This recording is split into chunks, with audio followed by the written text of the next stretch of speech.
Okay, we're live. Hello, everyone. I'm going to call to order tonight's meeting of the Committee of the Whole. Today is February 11th, 2021. The time is 4 o'clock. I'm going to take our roll call and chair tonight's meeting. I'm Laura McNally, the Fifth Ward City Councilwoman. And in tonight's meeting, we have Samantha Turner, Anita Davis, Kyle Mizak, Basha Adamzak, Rick Deek, Valencia Morrow, and Julius Oliver. And we are discussing kicking off our budget hearing tonight. So our first order of business is really Kyle going over what our income tax revenues look like and plan is for this year. Oh, Mike Ray just joined us, so I'm gonna, for the record, state his name. And I plan on sharing my screen as much of the documents that I can so that we make sure we're all reading or looking at the same thing, but obviously don't have to follow along to my screen. Kyle, I think you wanted to start with the income tax. Yes, I would like to address you about, correct. Okay, give me one second to pull that document up and then we can start there.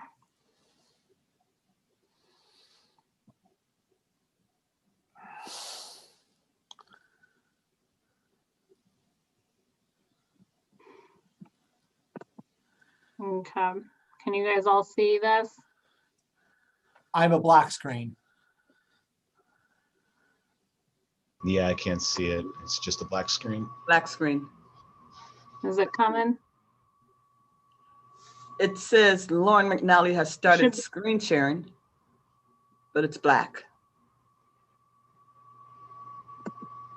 It says I'm sharing and I can see it. Okay, well, we're starting here. If it pops up, why we start talking pops up. Everybody has you guys should all have the documents. The first one's titled Income Tax Forecast, City of Youngstown. Oh, someone's trying to enter the meeting. Yeah. Okay. Did you by chance choose the file that you were going to share when you did the screen share? I did. I chose my whole desktop. There it is. There it is. Okay. There it is. Who was the iPad that just joined? Just so we have for the record, it popped up as iPad. Not someone's name. Youngstown's iPad. I see Domain Kitchen joined the meeting. Who is Youngstown's iPad? Tito Mayor. Brown. Okay. Thank you. Okay. We've got everybody. So we're looking at income tax. Kyle, go ahead. Okay, I would like everybody to concentrate first on the column that says actual calendar year 2020. So what I'd like to help you appreciate is when we initially budgeted for 2020 back in March, if you come down to the fourth set of data from the left says gross tax collection growth, and you come over to 2020, you will see that it says a negative 5.8%. When we passed the 2020 budget last year, our income tax growth rate that we had built into the budget was a minus 1%. So what happened over the course of the 12 months as a result of COVID and its strain on the economy was it caused our income taxes to shrink to the tune of 5.8%. So when you come down to the bottom and look under 2020 at the net distribution, when you look at 2019, we had collected 44.6 million.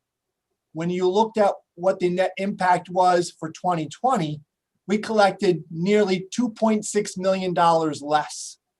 So that dramatically affected how we would have continued to operate in 2020, where if we had not received special one-time monies from our workers' comp and from the COVID relief that came from the federal government, we would not be sitting here talking about working on a 2021 budget with a surplus. we would have been in deficit. But as a result of those one-time monies, it in essence helped us bridge that gap. What does that mean now for 2021? Well, if you look at the 2021 forecast, which is still preliminary, because all I've got to date is the month of December, which is remitted to us in January for collections, and I will have January next week. So I will end up having by next week 2 months of the calendar or the fiscal year underneath us to be able to determine how we're trending. But based on my initial assumptions, my overall 2021 forecast on a gross collection level is a decline of an additional 1.8%. You may ask, well, why are you showing that decline before you know some of your actuals? Well, remember, last year, the first 4 months of the calendar year, which is December through March, our income taxes were unimpeded by COVID. So we saw year over year, not growth, but they had practically mirrored what we had collected in 2019 for those months. So I was optimistic that even that negative 1% growth rate may be challenged by the collection cycle before COVID occurred. But right now, I have to at least build into that baseline that we're going to see year over year reduction in the first 4 collection months. So that's what that 1.8 decline is attributed to. So if we start to see declines that are greater than what I believed we would see, it's going to negatively impact that income tax. So that's why I think it's critical that you all appreciate that this is still a preliminary number. And if things were to show improvement, I would reflect that. But right now, I have built this baseline budget off of this assumption. And as you can see, it is an additional, when you look at the net distribution, it is an additional $900,000 less year over year than what we collected in 2020. But when you take 2020 and 2021 and you look at what that compares to the baseline of 2019, we're now talking about $3.5 million less in income tax. What's that attributed to? That is being driven by the fact that we have seen employment numbers around the city plummet as a result of the impact of COVID-19. We have not seen any recovery in those numbers. That's what's most disturbing, is that those jobs, none of them, even though we've already put nearly 9 to 10 months behind us since the start of the virus, we've not seen any recovery in jobs.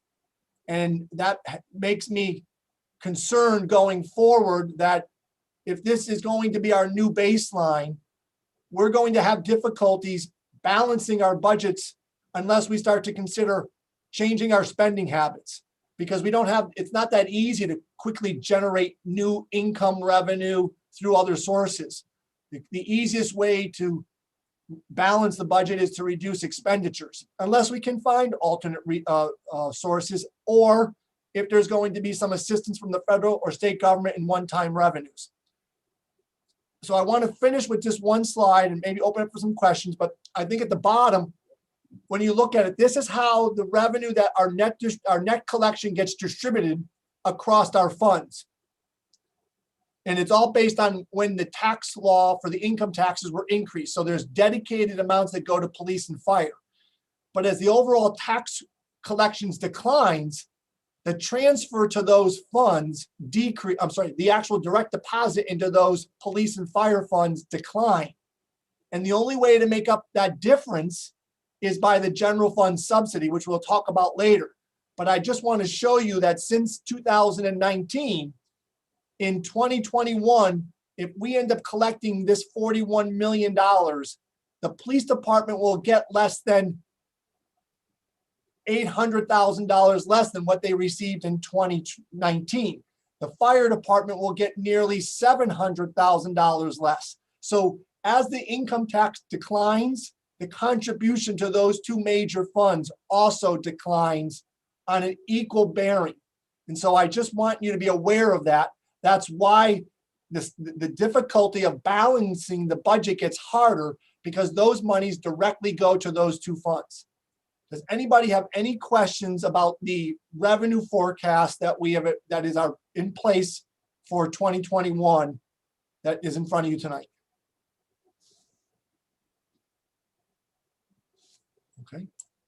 Given that you have no questions, let's move on to the next page. Kyle. Oh. Kyle, just real quick, I know you mentioned just you're about to get January's forecast here any day, and then I assume you'll get February's pretty early in March. So based on that, are you looking to, we talked about possibly waiting until we saw both of those before, coming to a final budget here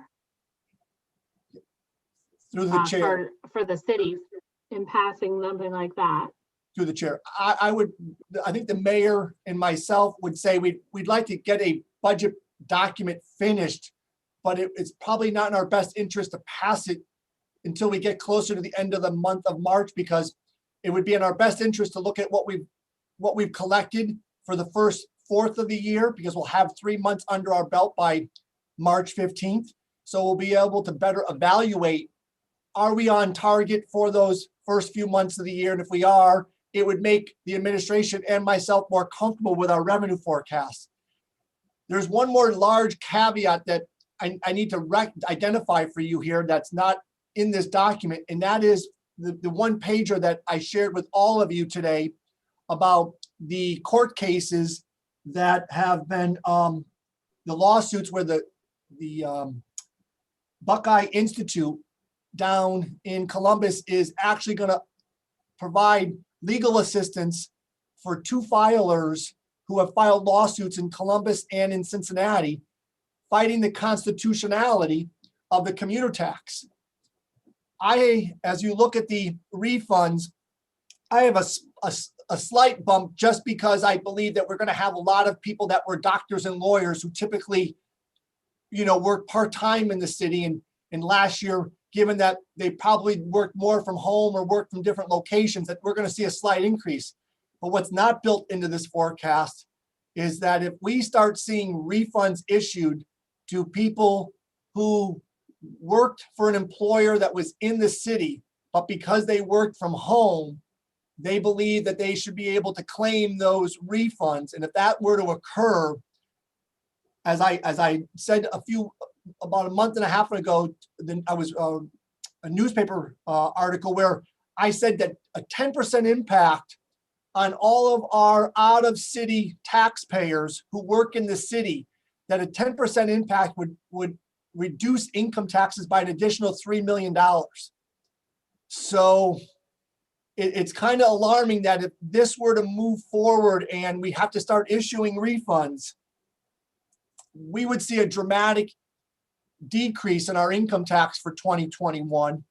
And I believe that when we move on to the next page, we've developed a budget that we believe we could at least insulate ourselves for that quick dramatic drop, but we would then not have any resources and reserves going forward, but it would at least buy us some time to try to figure out how we're going to right size ourselves. But at this moment, I've not built that into the forecast, but we are keenly paying attention to what's happening in Columbus. But like I said, just yesterday, it was brought to my attention that 2 more lawsuits were in essence started, and that they're definitely aggressively going after these large cities and hoping to potentially get this law that was passed by the governor overturned as unconstitutional, which would have a dramatic negative impact on the city of Youngstown. I have a question. Samantha. Thank you, Cal. For my first question, or this may be for the mayor, are we judging by the package that is going through Congress right now with President Biden? It looks as though there is going to be opportunity for cities to apply directly for the funding. And are we prepared to apply for and accept funding directly from the federal government? That's my first question. And my second question is, there are a number of initiatives and grants in FEMA now that they are active in the COVID relief efforts that are specifically for fire departments and police departments for equipment and necessary things if you have been affected due to COVID. Have we looked into those for additional funding sources to help offset what we're experiencing here with the income tax? Through the chair. Go ahead, Mayor. The first question is that we're all ready for the federal funds. We've been advocating there's a collective body of mayors across Ohio, and I'm one of them. We've been talking to our federal advocate about how the Biden administration rollout will affect local government. You know, I've been saying this for the last 11 months since we came in. It's not a stimulus; it's a revenue replacement for cities across the nation. And we think it's going to be a direct payment. There will be some to the state. There will be some to the counties. We're hoping it will be a direct payment through to cities like Youngstown, Cincinnati, Columbus. We'll get a direct subsidy or revenue replacement. So that's the first place we'll start with this. I don't want to put it out there, and I don't want to put it in a budget as if we're going to get it. The numbers, it looks more favorable this administration than it did previous administration. I want to wait and see till we have it in hand, then we can really figure out where we go in the future with those revenue replacements. The second piece is those other grants and available issues that are out there. They're still working through what the numbers look like, how we can tap into them. So that is something we talk about every other day across the state. So we will keep you posted, as well as the governor has some things in place that he's trying to pass through the legislator, but for him, it's getting it through the legislator. So those I'll keep you posted as we get to the federal level, as we talk about the grants that may be available for us as well, and then we'll talk about the state level with the governor. Thank you. Kyle, can we talk about the business income growth line Yes. here real quick? Your projections for 2021, how did you kind of get to that number? Based off of 2019 and 2020, that one seems pretty small. Well, when you Well, look I'm at sorry, not 2019. Based off of 2020, do you anticipate that much recovery in 2021? through the chair, remember what our industries that we have, most of our businesses are not paying profit taxes to the city. The ones that we are collecting it from are in those areas that are not as sensitive to what COVID has caused with regards to oil production and in heavy manufacturing.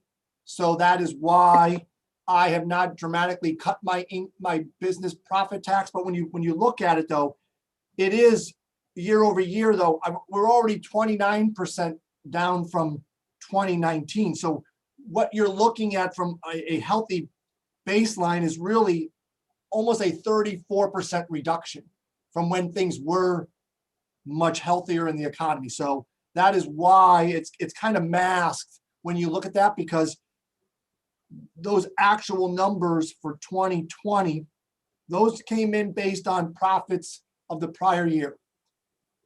We have not seen a dramatic change in our working employment base around the city. Most of these jobs that were lost early, and these are the jobs that are in the leisure and entertainment. They're not in the heavy manufacturing, and those are those businesses that are actually paying profits to the city. So that is why I have not dramatically cut that even lower. And I feel actually of all of them, that is the one that I'm most comfortable with, because we know based on last year's income tax collections that they've been steady. It's just we have not seen any recovery. So of the three line items, that's the one that I feel most comfortable about. Okay. Okay. Thank you. You're welcome. Yep. Are there any more questions on the actual income tax forecast? Okay. Lauren, are you going to try to bring up the next page? Yep. Which one do you want to go to? Government fund balance? Yes, please. This one, general government fund balance 2021 Correct. forecast. Yes. Okay. So what I Give have, everyone a second to get there on their own. You guys can all see this too, right? all right. Yes. Okay, So thank you. Go ahead, Kyle, take it away. thank you to the chair. So what you have in front of you is a summary of the budget that we have put together.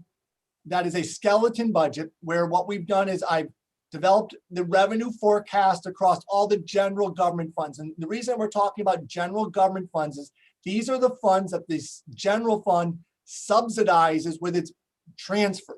So this is what we ultimately, when we talk about general government, general fund, these are the funds that we should be concentrating on. So I thought tonight it would be best to discuss this and to leave aside the enterprise funds for another day, knowing that our enterprise funds ended the year all in the black, and we've overcome that issue that we had in the water department. So I thought we would concentrate tonight on the general government funds. I want you to first start off with the far left column. This is our ending cash balance after taking into account all the outstanding encumbrances. And the encumbrances are committed purchase orders that we haven't paid our vendors because either the goods or the services have not been rendered. So by applying them against our current ending cash balance, we end up with an what's called our encumbered ending year cash balance. And what we made sure was that we funneled all of the reserves that were created as a result of the workers' comp rebates and the money that was provided to us by the CARES Act. Those monies are in essence parked in this surplus that we have on our general fund. Because remember, by ORC law, the general fund can make transfers of funds, but other funds cannot make transfers back. So if you move money out of the general fund, it cannot be then returned. So we have to make sure that our books have all of our resources in the general fund, because if a fund goes into the red, the only way that we can help it recover is by increasing its subsidy. And that subsidy can only come from the general fund. So that is why when you look at this balance, this is our starting cash reserve balance in each of these 8 funds. And what we've developed with the foresight looking into 2021, along with this income tax forecast that we talked about first, is the overall fund forecast for 2021 for these 8 funds. And then we've taken in the third column, and I've got documents that roll up to these totals that we're going to talk about later. These are the appropriation levels that we have put initially into the budget so that we can show you based on wage increases that were awarded per contracts, using last year's budget as a baseline, meaning what council appropriated in 2020 in March for all departments. I've then gone through and evaluated did those departments spend more or less on each of those line items. If they spent more, I looked into that line item to try to quantify, do they need more in this year's budget? And if there was savings, quantified are those real year-over-year savings, or are those savings that materialize because of inactivity due to COVID? And tried to best massage each of those numbers on an individual basis and then roll them all up. And what I worked out was, and again, I will share that later with you, are these are the appropriation forecasts that we would, if we were having to pass a budget tomorrow, we would ask you to approve. What does it exclude? It excludes all capital equipment purchases except for line items that we have made commitment lease payments, where like our fire truck, we're on a long-term lease payment. That payment needs to be made each year. That's built into the fire department. But our street department, we bought nearly $400,000 or $500,000 in equipment last year. There is nothing in any of those line items this year. So this budget has been pared back based on contract changes, based on spending patterns and based on excluding any capital requests. And as you can see, because of the revenues being so much lower, that we are going to run an operating deficit across all of those funds. Now, we could have used more of the general fund ending balance and eliminated that deficit in 911, street police, fire, park, and health. But if we'd done that, that means that that money would be now parked at the end of 2021 in those funds. And if the general fund was having a problem, we would not be able to transfer those funds back because by law, we cannot do that. So we need to keep our surplus in the general fund. So on paper, we would be passing a balanced budget across all these funds, but we would be setting aside our reserve in the general fund if we were required to pass a budget by tomorrow or in the next week or two based on what I've presented tonight. What I think is most important to understand, though, is when you look at what the 2021 deficit is outlining, this deficit is based on one, like we said before, in the income tax. It has nothing to do with if we have to see additional refunds. This is based on our unemployment levels staying flat and showing no improvement. So if there were to be improvement in income tax collections, both the general fund, the police fund, and the fire fund would be impacted positively because the income tax would increase and it would reduce the deficit. And then our ending cash balances in those three funds would be higher. However, if that does not materialize and we finish 2021 and we receive no extra funding from any outside source and we don't see any change in the employment levels, we will not start 2021 like we started 2020 with those surpluses. We will in essence start 2021 with the surpluses on the far right. And as you see, if we show no change in spending patterns and no change in income growth, we would in essence need to use the entire surplus of $4.6 million to cover the 4.5 that we ended up being short in 2021. So yes, this rainy day fund, one-time revenue sources that were provided to the city is buying us time to either see a job recovery, buying us time to hopefully see some federal subsidy or state subsidies assist us in one-time assistance, or buying us time if in 2021 we have to issue refunds, because at least we're sitting on $4.6 million. And if we, like I said earlier, if we have to issue 10%, that's going to cost us an additional $3 million. So the mayor and I felt like what we wanted to present to you was a budget that gave us some flexibility in that, yes, it's tight. Yes, it's not going to utilize all the resources. But right now, given that we have such uncertainty on certain items, we at least know that we've got enough in reserve that if something does happen that's detrimental, we at least have the ability to overcome that in the short term. That's what this budget document, that if we were required to present it tonight and pass it, this is the game plan that we've come up with. Does anybody have any questions on what I just discussed with you on this particular document? So Kyle, worst case scenario for 2021 is we don't see any job recovery. We don't get our own version of a stimulus package, and we have to pay 10% back. We can cover that with what you've set aside here for 2021. You keep the budget that you're presenting to us with no additional things in it. Best case scenario is we don't have to pay the 10% back. We obviously see job recovery. That would take us out past 2021, right? We'll reap those benefits in 2022 and beyond. And we get a stimulus package, but that's just a one-time shot in the arm that doesn't get us past 2021 anyway. Is that correct? Yes, you've Am summed I it up. understanding you correctly? Yes, Okay. you've summed it up really well.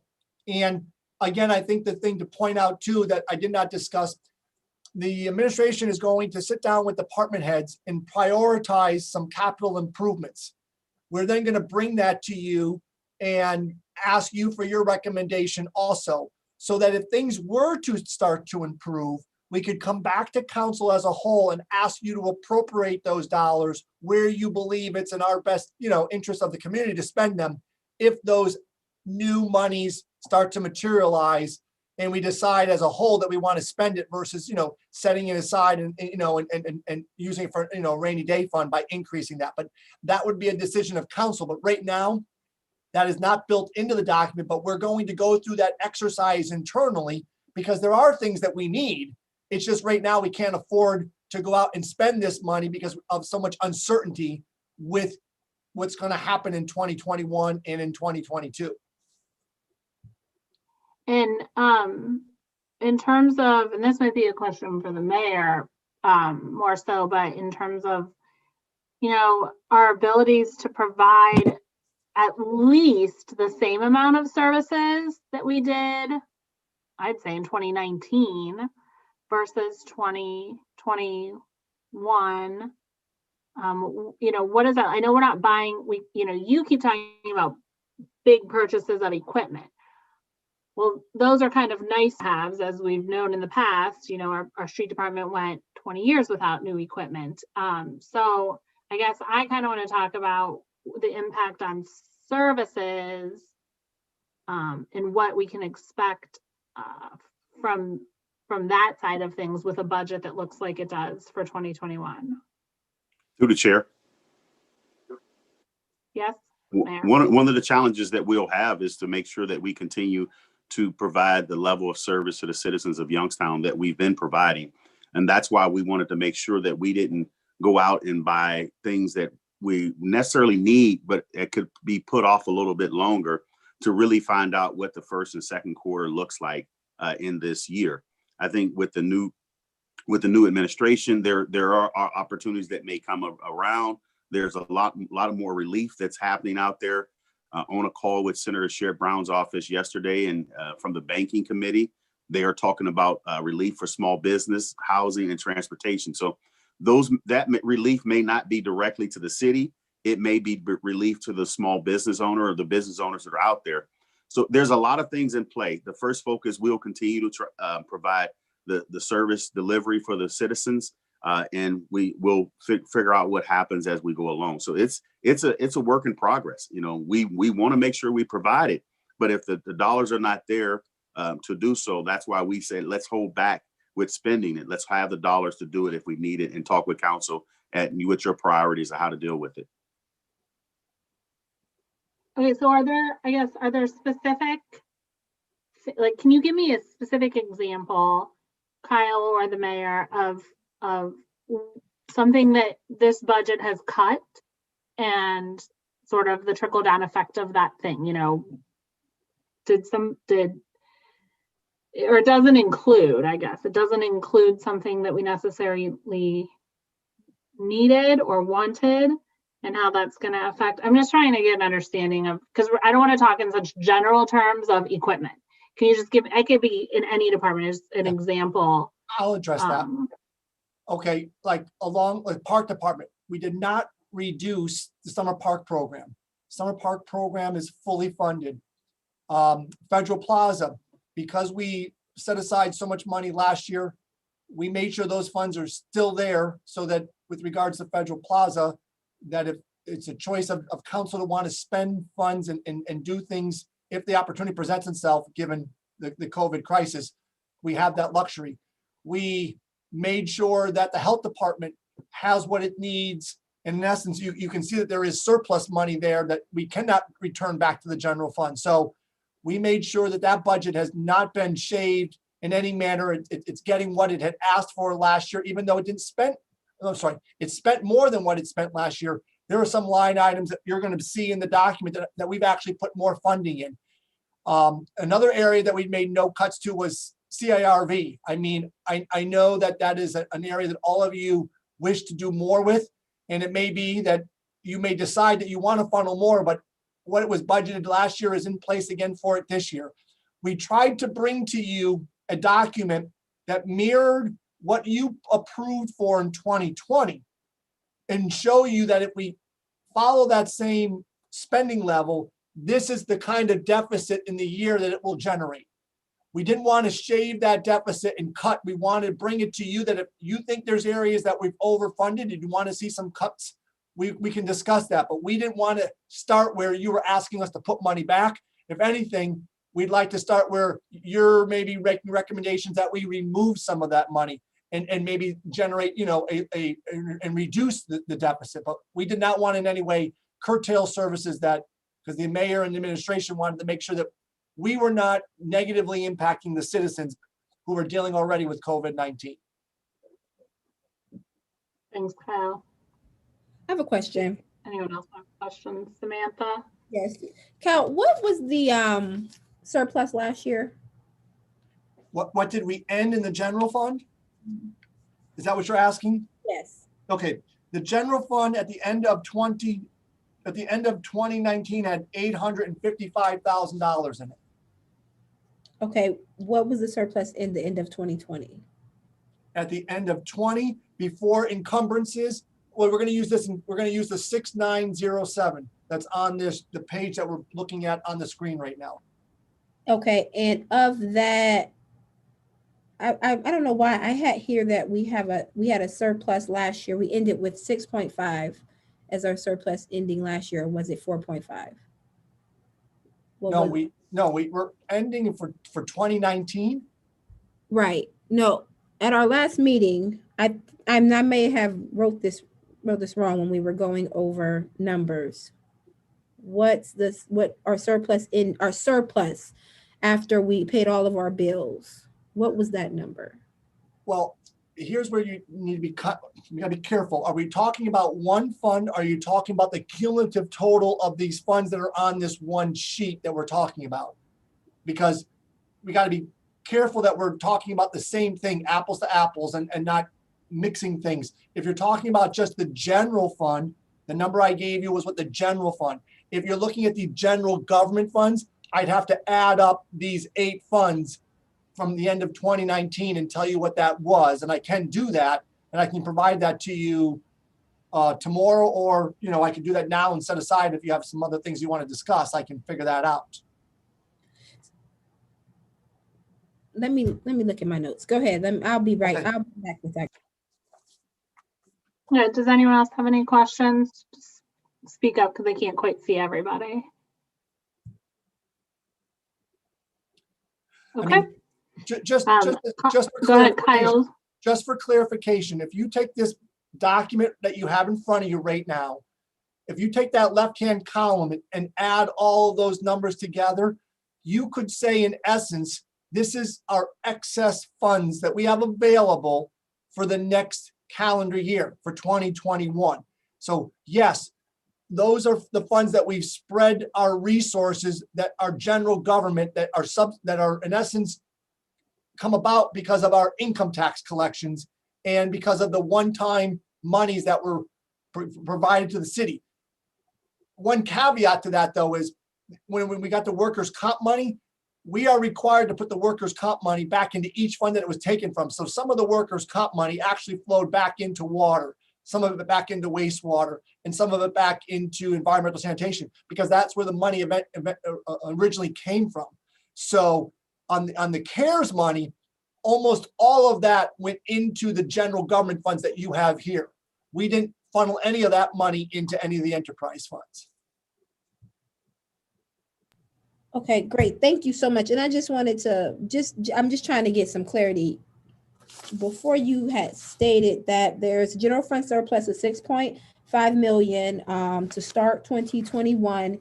And the plan we would use 3 million of the surplus dollars due to the slow economic recovery. And then we would hold the rest, another 3 million in the event we would need to refund income tax in 2021. So that number, that 6.9 million, of that 6.9 million, 6.3 of it is the surplus we previously spoke of. That is correct. Okay. That was my question. Thank you. Okay, Kyle, where do you want to go to next? Okay, the next page, again, is a tool to help you understand the budget process. This is what we call transferring out of the Is this general it? fund. No, it's a one pager that's all in black and white. It's a portrait, sorry, it's a landscape page. Yes, that's it, correct, right there. This one, Kyle, General Yes. Fund 1001. Yes, yes. Okay. So this is to help you to understand a little better fund accounting. Each year, the general fund subsidizes the other funds because they do not have enough revenue to cover their appropriation levels. So when you look at that page that we had earlier, where it said revenue forecast for the police department, revenue forecast for the fire department, nearly half of that revenue is a direct transfer from the general fund. The general fund subsidizes those funds so that they can operate in balance. If you don't look at 2020 for the moment, because of, again, it's an anomaly because of all the one-time money. But if you look at 2018 and you look at 2019, it is typical that the general fund on a normal year transferred about 17.5, 17.6 to those funds to help underwrite the appropriation levels that were needed to be expended to meet the needs of the services of those funds. When you look at the 2021 budget, we are jumping from roughly 17.6 to nearly 18.9. And the big question is, why the dramatic increase? What I'm trying to help you appreciate is when the income tax declines, the direct contribution of income tax to police and fire shrinks. And so then the general fund is asked to make up that difference. And so what I'm trying to help you to see is we're going to need to transfer nearly 8.4 million of the general fund to the police department to balance its operating budget, still utilizing the surplus that we started the year, but we need to give them $8.4 million if you round up. Typically, we were giving them between 6.5 to 7.5 on an annual basis. Same thing with the fire department. The direct impact of that lower income tax affects the bottom line of that fund. We're now almost going to transfer $6.9 million. So I'm just trying to help you appreciate that when we start to see declining income tax, it has a multiple effect across it has an effect across multiple funds that it negatively impacts. Just like if income taxes were to grow, it will have a positive impact across multiple funds. But this is what is fund accounting. And I wanted you to understand that 18,890,000, you're going to see that in the next slide. That's in an expenditure in the general fund. And when you look at what it would have been last year, if we didn't receive this COVID money, you're going to see that it's up over $500,000 this year. We don't typically have that kind of difference year over year. If you go back and look at 18 and 19, you may see something like 200,000, 100,000, but the fact that we're showing $500,000 just shows you the impact of when income taxes either decline or they grow, the effect that it has on us balancing our funds through the general fund subsidy. And the general fund is asked to do more. And if it has less, it's asked to do even more than what it has done. And that's why I wanted to share this slide with you. Does anybody have any questions on the transfers that we are going to be making to balance the budget that is currently in front of you that is on this slide?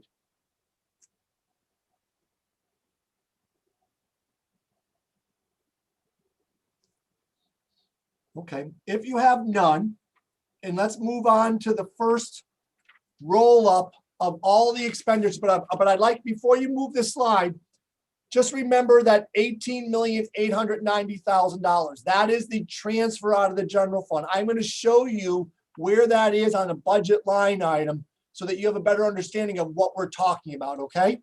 So the next slides we want to go to, there's 6 of them, and they're in color. And the first page is the general fund.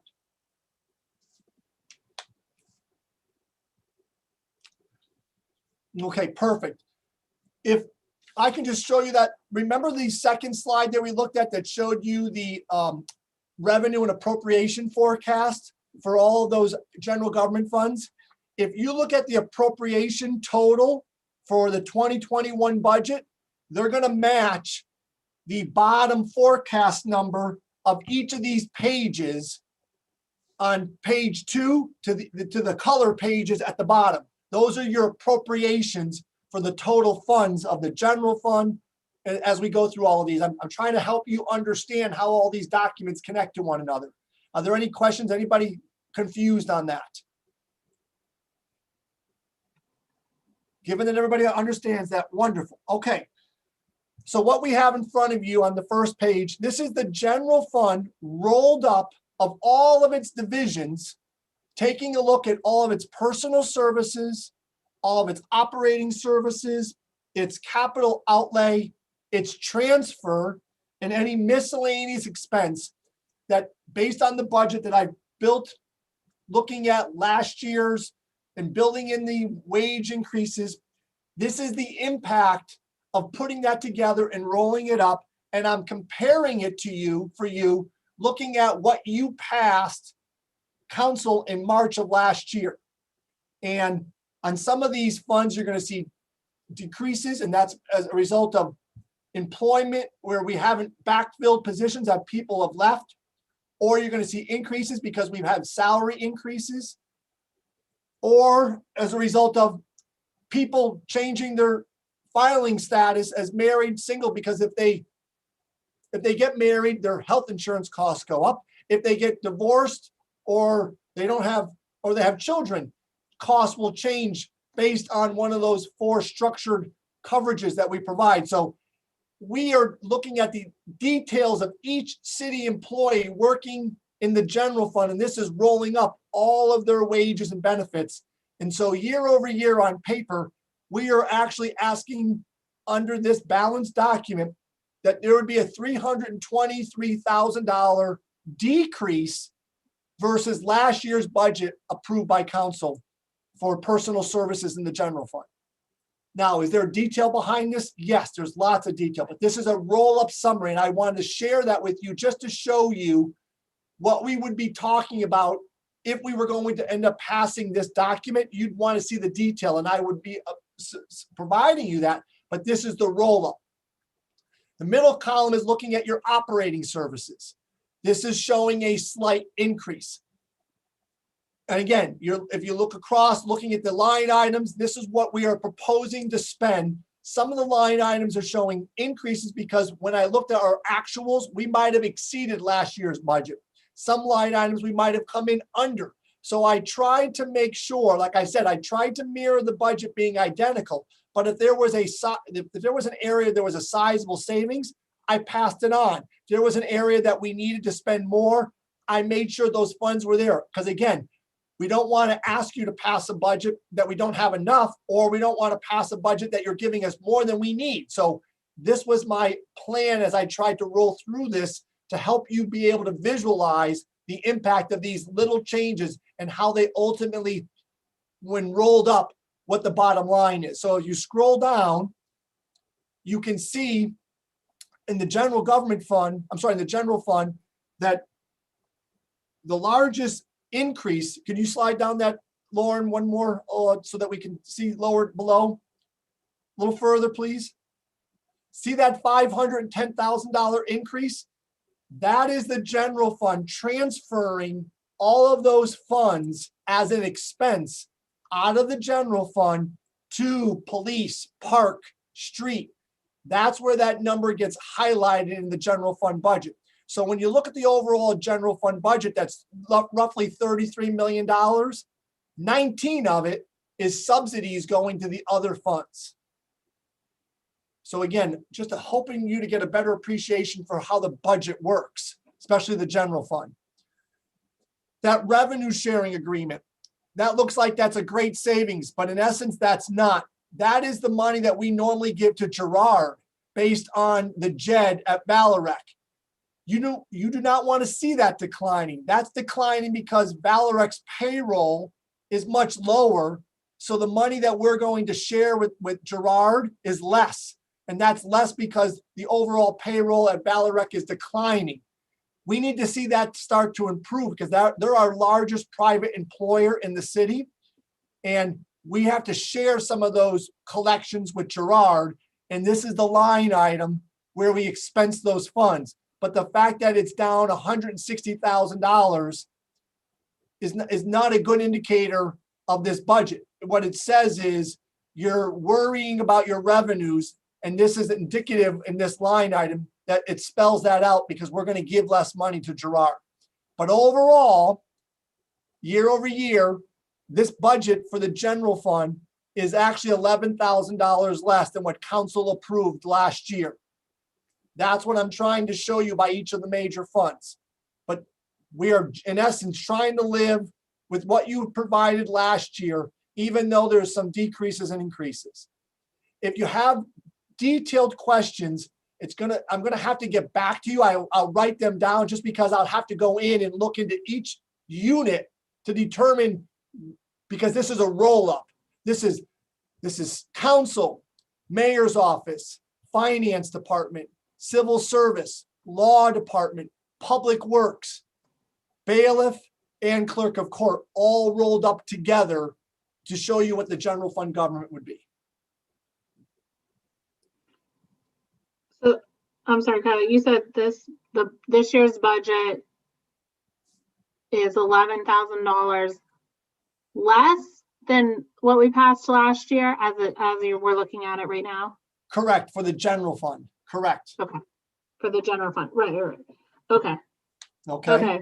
And Kyle, as we go through the budget hearing process and we have multiple more meetings, we can get into details for each of these departments like you mentioned.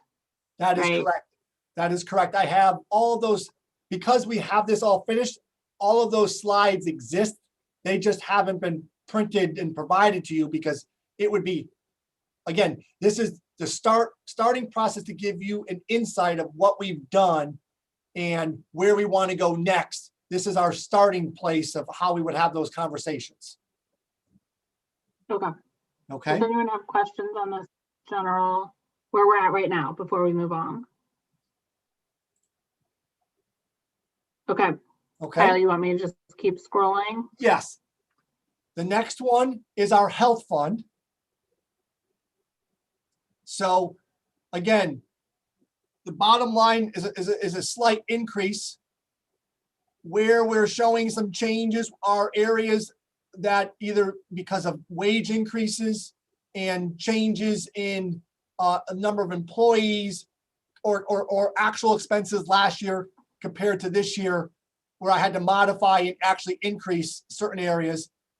You can see though that the operating budget last year was 157 million. We're actually putting in 171. We're trying to make sure that the health department has the resources to do what it needs to do. And again, this does not include any of the COVID money that they have in separate funds that you just recently approved appropriating for them to expend.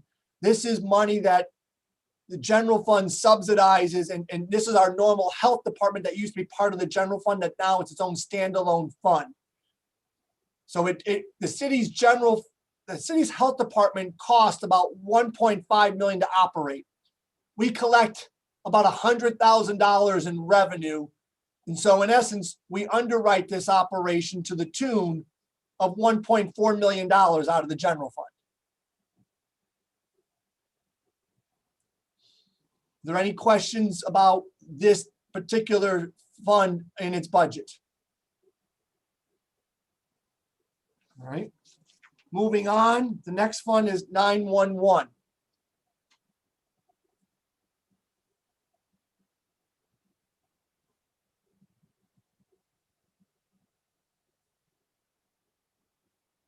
All right.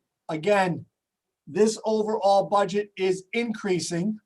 It is increasing because one, the wage increase that affected all of those employees. And in addition, we hired a part-time supervisor that was, I'm sorry, we had a part-time supervisor that then got moved up from part-time to full-time. So that's changing the wage pattern that we budgeted for last year and reducing the wage pattern in the part-time. Overtime came in higher than what was originally budgeted. A lot of that has to do with the fact that they're 24/7 and some of their employees were ill last year, and I didn't want to in any way handcuff them this year. So that's why there actually is an increase in their overtime. If you were to back out that increase, again, that would be some savings. It'll also reduce some of their pension costs.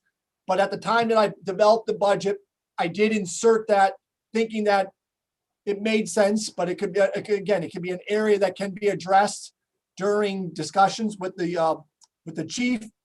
But overall, this budget too is nearly identical to last year, showing a slight uptick, which was driven by the fact that the utilities and wages are higher than what they were last year.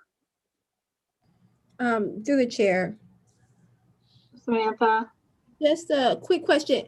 Last year, didn't we increase the staff at 911 to offset the amount of overtime that we were seeing and experiencing? And did those staff increases and staffing changes happen? Through the chair, yes, they did. What drove that overtime was the COVID of people getting ill, and having to be out. And so the regular workforce was not able to work its regular hours. So there was a lot of the people having to stay because others were ill, similar to what occurred in fire that we'll discuss later.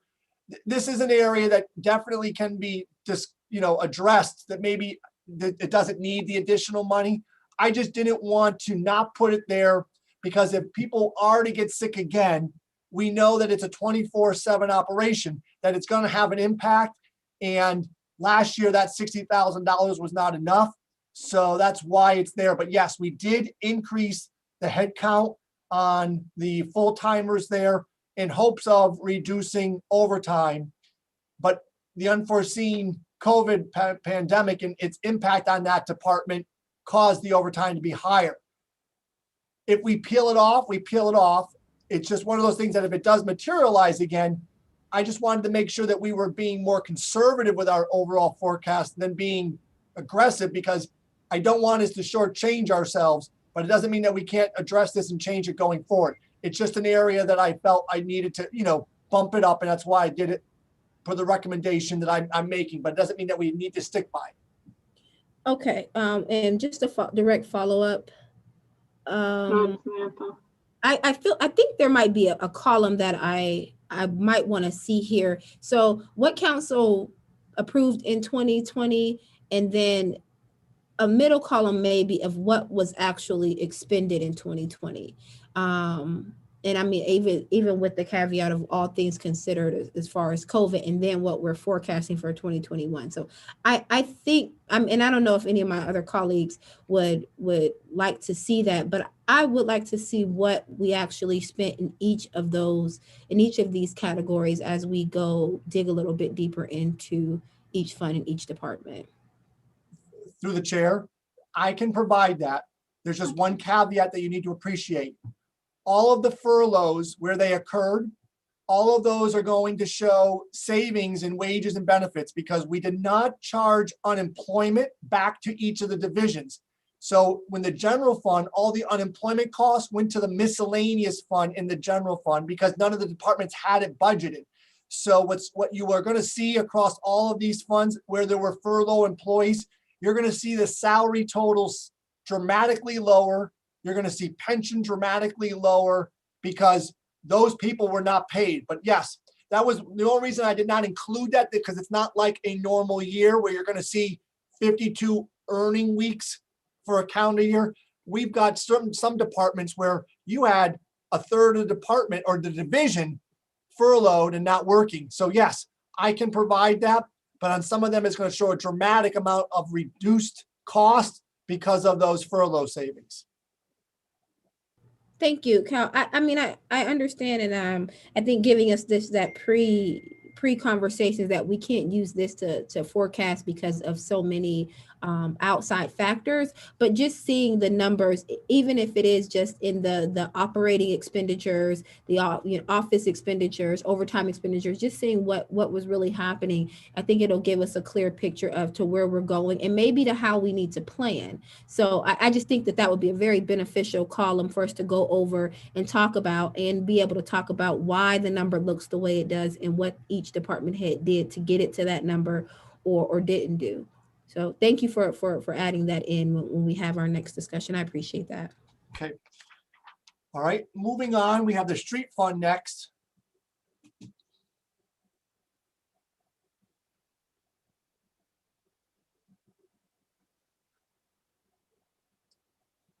Okay. Now in the street fund, as you can see, we budgeted for a wage part-time, but the individual that we had in that position who retired was not backfilled. So we have one of our supervisors doing the work of that management manager that was a part-time employee. So we're able to generate savings there because that position has not been backfilled. The reason the wages are up, I think we have an add of 2 new employees to that department because Kevin is down some, and he at least asked that we fund it. So there are 2 positions funded, 2 new laborers in that department. In addition, some of that increase is also because of the wage increase that the street department received on January 1. But overall, you can see the savings between what was budgeted last year and what we're asking the budget this year is down $100,000. So that is very dramatic. When you look at the account classification for operating expenditures, again, they spent quite a smaller amount in their operating supplies in 2020. So when we put together the 21 forecast, I reduced that dramatically because I thought, okay, here's a good area that maybe we overcommitted to them and they don't need those resources. So again, those resources are flowing to the bottom line, and there's an additional $158,000 in savings that came between the 2 different budget years.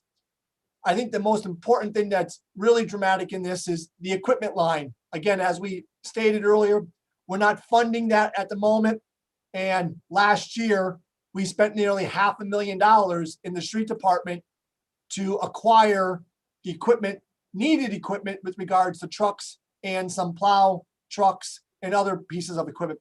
Can you slide down a little further, Lauren, please? So the overall bottom line savings coming out of street year over year without that large equipment is nearly $800,000.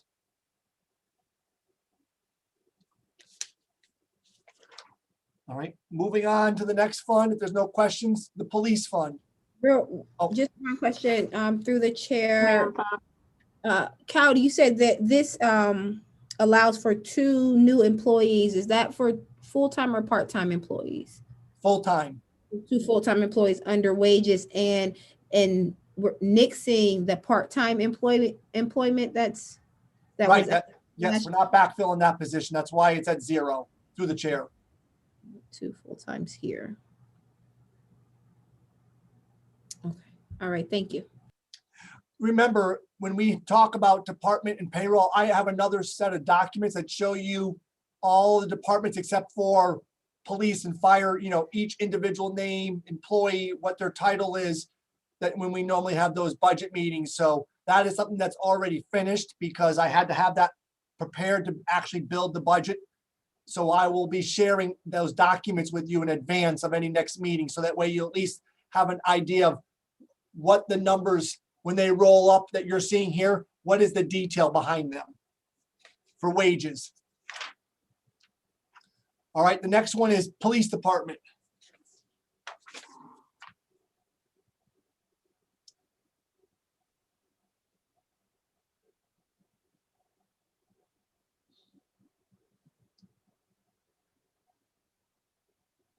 What you see here too is very similar, changes in wage employment patterns between full-time and part-time.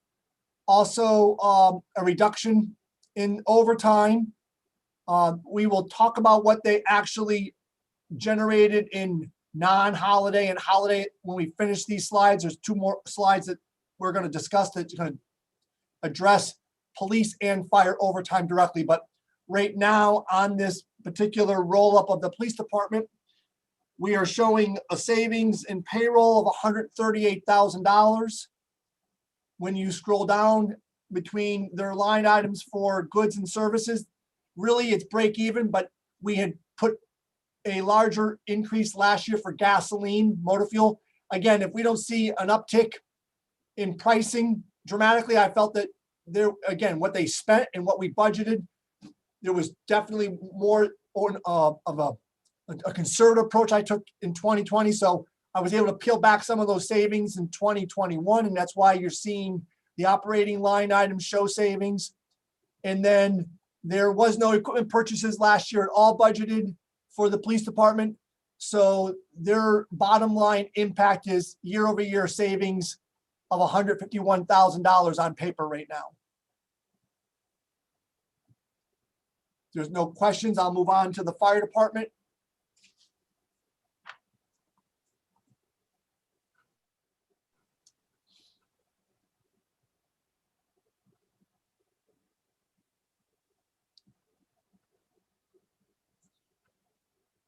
Okay. The fire department is showing an increase, and that increase is being driven by the fact that the overtime in 2020 exceeded the budget and actually exceeded this year's forecast. That's what drove the change in the pensions that are going to be needed this year, because they are directly impacted by, remember, wages, benefits, miscellaneous benefits and overtime. So last year, there was not enough set aside because of the additional overtime, which generated the additional pension payout. So year over year, the fire department's payroll on paper for this budget year is showing an increase of $129,000. I will address the overtime issue once we finish with the next 2 slides, but there has been a large uptick. When you're looking at their operating budget, I looked at what they spent last year versus what we actually had provided them, and I was able to peel back some additional savings, the largest being in supplies and in their fuel for their fire trucks. Utilities, we just overestimated, and they did decouple from utilizing Youngstown Thermal. They're now using electric heat throughout most of the downtown main station. And so there were savings that materialized as a result of us not being directly connected to Youngstown Thermal for our main firehouse. But the big line item savings are the fact that last year we made that improvement to the floor of one of the fire stations that was caving in. On that equipment side, yes, we budget normally 130, but remember, the only thing that we have a commitment to is the lease truck, the lease payment on the fire truck, and that's what that payment is showing up in the 2021 budget. And the final being, we had received a grant at the end of 19, and we had to put that on our books to pay for a fire truck, but there was an offset of revenue. So yes, we might have expended that large sum, but we were also reimbursed by the federal government 90% of that. So, but we still have to show that we expended it. So that's why you're seeing that $265,000 savings. But remember, that 265 was offset by nearly 248 in revenue that was provided by a direct grant. So the real impact of that bottom line is going to be about saving about just over savings of about $30,000 when you really look at the if you exclude that miscellaneous line item and you compare the wages and the operating expenses, the overall budget would be down about 30K, which again, is better than what we had passed in 2020. Any questions on fire? Through the chair. Samantha? I have numerous questions, but one sizable red flag I see is in buildings. We forecasted not to have any money set aside for that, and like we said it last year, it may have gone through border control, but they got a roof done, floor was caving in, and we own all the firehouses. So I feel like that's just a wishful thinking, and I'm not exactly comfortable with not having any dollars there to plan for us to maintain and upkeep our firehouses. So that's my main thing for right now with fire fund. Okay, understand. All right, moving on to Park and Rec.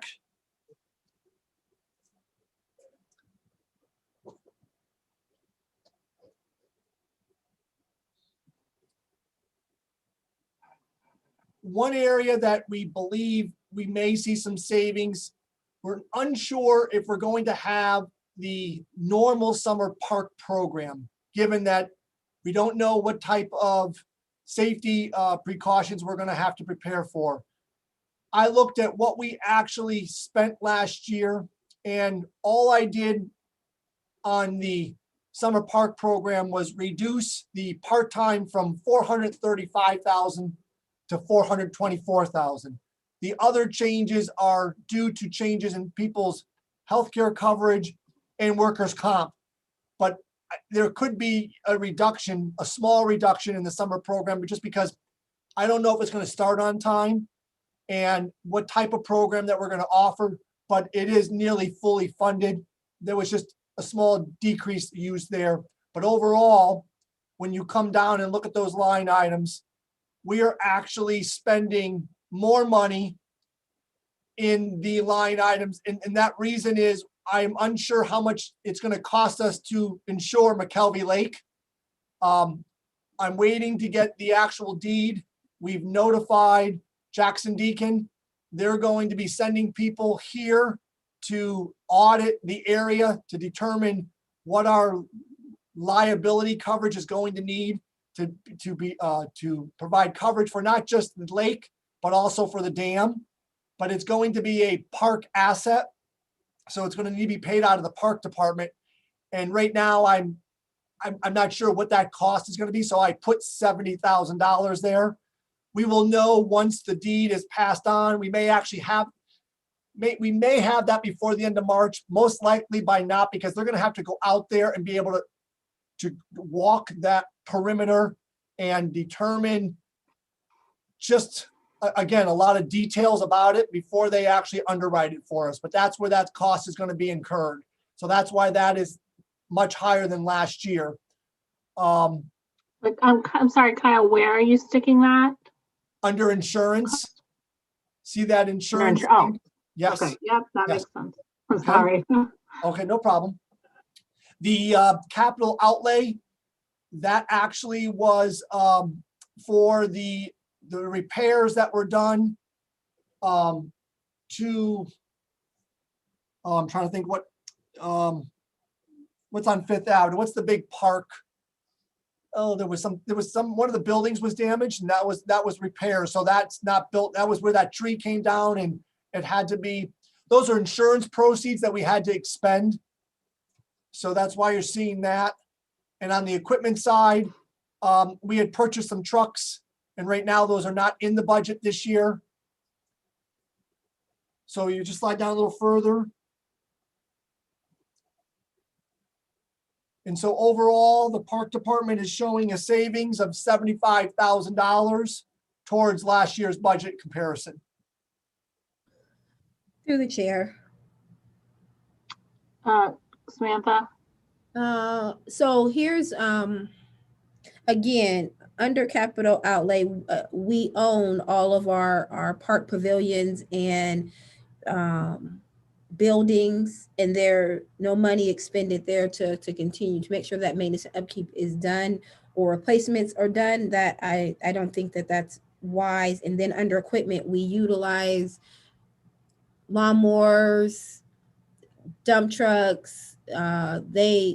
We have a lot of equipment that anything could happen, and not having any dollars for equipment to replace older equipment, even if it's one or two things, it's just, I don't know that that's the wisest. That sets us up for failure, and then and not even 2,500 towards a public building that anything can happen in. I those are major concerns and red flags. The advertising, it's already like extremely low, but all their work has to be put out into the public, and even 500 isn't, I don't think is enough for that. So that's another thing for me. And then the body of their work is done by a plethora of part-time employees that come in over the course of the summer months, and that still has to happen. So seeing the decrease in part-time employment is something I would like to speak and talk a little bit more about as well. So those are some red flags for me in the Parks and Recs department.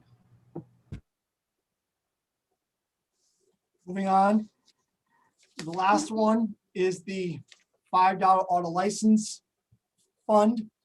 This is the one that I tell you every year that when we start the budget process, this is where I start, because council as a whole has typically earmarked in out years projects that are starting. And so once those projects become on the docket to occur in the current calendar year, we have to fund our guarantee that we promised when council approved those ordinances. The big impact this year is the fact that the Smart 2 project has started, and now the city is making its contribution towards that overall project. That is built into the infrastructure. That is why you're seeing that large increase. But year over year, as you can see, we're nearly identical to last year's budget. We just have less in professional services and more actually going into the infrastructure. And the reason for that is, remember, we do all of the planning and design first. And then when that's finished, you actually do the infrastructure. So last year there was more planning and design. Now we're actually into the project itself. And that's why you see the infrastructure line higher and the professional service line lower. But year over year, the increase is $132,000. This is an area that right now has, in this year's budget, 1.1 million to do paving throughout the city across the 7 wards. If there is a decision to increase that, this is where that will occur. And then what we will have to do, if you go back to the first page, I'm sorry, the page number 2, we have a surplus right now of $18,501 in that fund. So if we increase this budget, we have to increase the transfer out of the general fund, because right now, all of these funds, if you choose to spend any more money than what's already on here, if you're not shifting it, but spending more, you're eating into that $4.6 million that's left in the general fund. So I appreciate that we'd like to do more, and we need to be conscientious that wherever we're going to choose to do more, if we can find it and save it from someplace else, that's the best. But if we can't, we do have this surplus, we can use it. It's just that if we end up struggling through 2021, it's just going to make it harder in 2022. So all in said is we need to be conscientious of how far we want to push things in 2021 until we have a certainty of how we're going to move forward in 2022. So that is kind of why I built the document the way I did.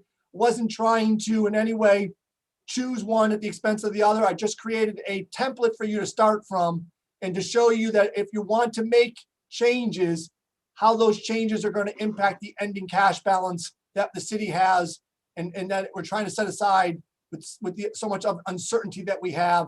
And this is ultimately the game plan that the administration wanted to at least share with you, to understand our concerns and to hope that we can work together to figure out what's going to be best moving forward in this budget cycle. Kyle, what is under infrastructure, you have 1.4 for street paving, and then what is the remainder going for the downtown project? Give me a minute. How much is our contribution for this year for Okay, looking at the downtown the- fund? on the Smart 2 on infrastructure, Chuck's got 1 million, I'm gonna round up, $1,054,000 in infrastructure and 49,000 in professional services for Smart 2. Okay, thanks. You know, and then he's got 2021 infrastructure phase 1 and 2 with OPWC. He's got expenditures of 1.3, but on the revenue side, we're getting $850,000 for those expenditures, meaning we're upfronting it. They're going to provide us with that as a reimbursement. So the difference is what we've committed to that particular project. And so that's about $380,000 under that particular unit that he has built into this budget. Other areas that he's addressing McGuffey and Williamson, Mahoney, 762. Again, these are things that he puts in. I don't know what all these areas Yeah, are, but I do, and when we get, yeah. yes. I just wanted to know, I know we're just talking in general terms right Correct, now, Kyle, so don't correct. worry about it. I just wanted those general, and we can talk in detail to him when we get to his meeting. This particular budget, like every year, it is, I mean, he's got it down to each line item of what particular projects. I mean, there's no more budget that has this kind of detail that I work with than when it comes to this. This is why we always do it first. But I've got that information, and Chuck is, I'm sure, willing and ready to talk to you about that particular fund. Okay. All right. Anyone So- else have questions here before I scroll? Okay, I'm scrolling. All right. What I provided last, again, was just some history of how overtime was spent in police and fire over the last 3 years. I think it's, Let me find that one, Kyle. yeah, yes, right there. There you are. This? Yes. So the police, with the way we track overtime, at least in our system. Now remember, the police department has another software that breaks down some of this overtime that's non-holiday. But the holiday is, remember, because we are closed City Hall on holidays, but the police department and fire department has to work, and under their contracts, they're guaranteed time and a half on top of their regular workday. So that is a fixed expense that we're going to have to budget for each year. But it is important to highlight that in 2020, the overall overtime for non-holiday came in under $1 million. It came in at $935,000, which I think it's important we point out that what was passed in the budget and what was actually expended was nearly identical for the first time in a number of years. I just wanted to make you aware of that. And I know that we have a new police chief in place, and hopefully that trend can continue, but I wanted to share that with you. There is breakdown of that wage overtime by reports that I can run from the police department, but I just wanted to show you for this purposes what the total was. All right, if you move on to the next slide, it's the fire department. And unfortunately, it's the opposite.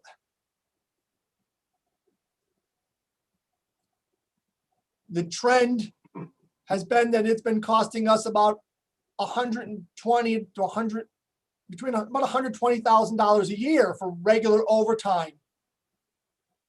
Last year, they more than tripled that. And unfortunately, yes, we used COVID funds, but right now within this year's budget on paper, I have put $200,000 in at the moment, which is much higher than it's been the past 2 years. Part of the reason I did that is because right now, through the month of January and the first pay period of February, they've already spent $60,000. So we've really got to make a decision here. what we want to budget. And if we're going to budget the level that we're going to budget, if it's going to get to the point that we're going to maybe exceed that, the question is council comfortable with allowing that overtime to be expended? Or is council going to want those department or those buildings browned out? That's going to be a decision between the administration and you. We've got to come to a bottom line of what's more important. It is curtailing expenses, but unfortunately, it's not working. And the proof is that we spent 3 times the amount that we've spent in the past. I just want to share that with you, that is going to have to be something that we need to discuss. I do know that the chief would like to potentially hire more firefighters, thinking that that's going to lower overtime costs. Well, remember, overtime is less costly than paying for a body, but our body count is actually healthier because we're down a truck.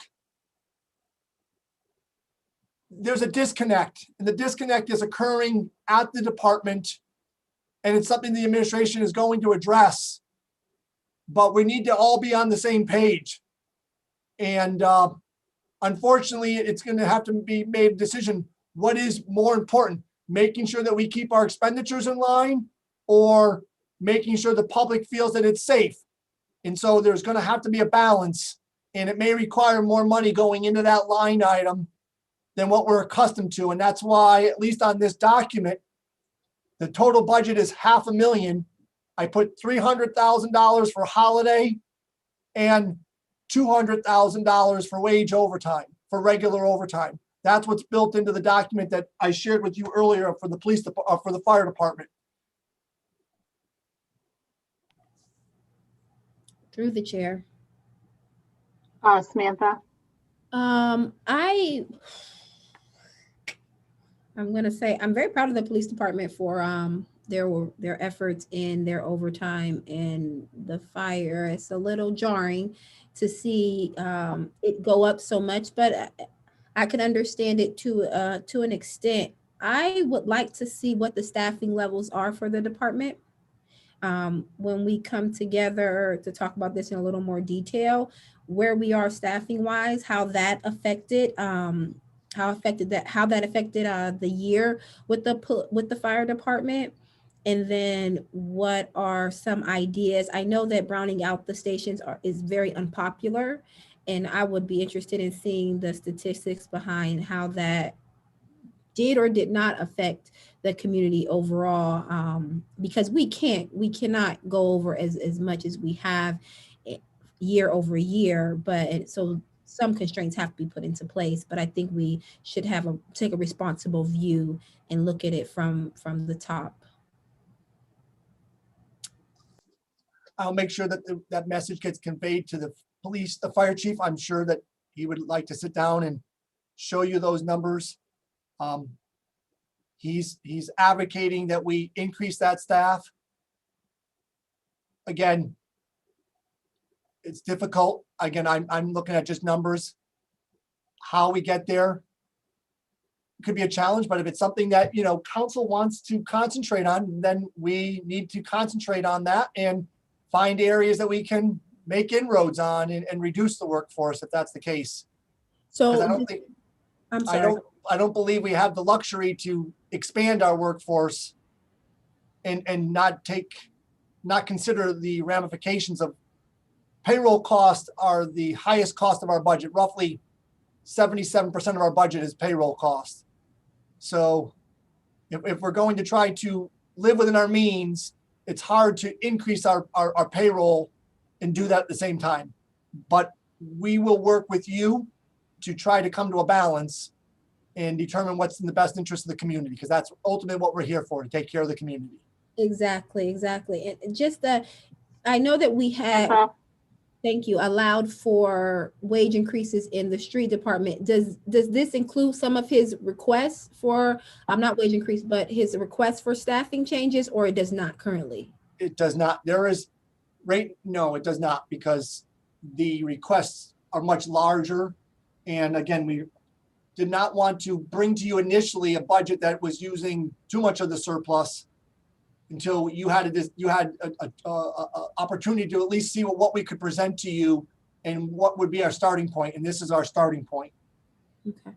So I guess from you, Cal, I would ask, through the chair, I would ask if you could, what would adding another firefighter do to help offset the overtime costs, or not? If you could provide that number breakdown, if we added, let's say 2 more firefighters, what would that look like in relation to offsetting the overtime? And then maybe the chief could explain to us how that would help in staffing, or would it not help? To the chair, I can tell you, Kyle. to the chair, I can tell you what 2 firefighters will cost. The problem with fire is it's not like any other department because of the fact that you have to have bodies on a truck. So it comes down to, there's 3 different positions. And so if one person calls off and that person's the highest person on the truck, meaning he is a lieutenant, anybody that comes in, everybody gets bumped up and out of rank pay. So that's on top of the overtime is the out of rank pay that occurs because, again, a truck, the way that the contract is written, that is what has to be done with regards to pay. So it's not the easy one person fills. If 2 people call off and those 2 people that we've hired are having their days off, because remember, firefighters work 1 of every 3 days. It's not like we have a workforce where we're coming to work, all of us on the same day, Monday through Friday. So what the chief is probably going to be bringing to you is not 1 or 2. It's probably going to be a half dozen or more. And when you start talking about what a half dozen costs in this environment, it doesn't mean that we can't. It just means that we've got to then figure out where we're going to find some other savings so that we can funnel those new resources to the fire department. And that's the tricky balance that I try to help the mayor handle from just a dollar and cents side of it. I try not to get into the weeds of what we're trying to accomplish, because if I get caught up in that, then I lose sight of it's important for me to make sure that I'm being fiscally responsible. That's why council and the administration looks at it from a different perspective. I'm just going to bring to you whatever you guys want to do. I'll tell you the impact and tell you if we can do it or if we can't financially. But I will do as best I can to help you see the path that you're taking and what that means with regards to our finances. Through the chair. Thanks, Kyle. Samantha, did you have another question? I did. I understand what you're saying, Cal, but as the finance director, you do take the mayor's vision or the vision and say, okay, he tells you this is where I want to go, and you help him to figure out the best financial way to get there. So, I mean, I'm not saying that you're getting in the weeds, but really, if it is his vision to add 6 more firefighters, you say, even though you may not, agree with it from a number standpoint, you say this is the best way to get there, and maybe that's a 2-year, 1 year, whatever, but you provide that level of forecasting. And I think that might be what the chief is looking for. If he is looking to add staff, maybe it is this direct route doesn't work, but maybe we give him a full plan of how it could happen.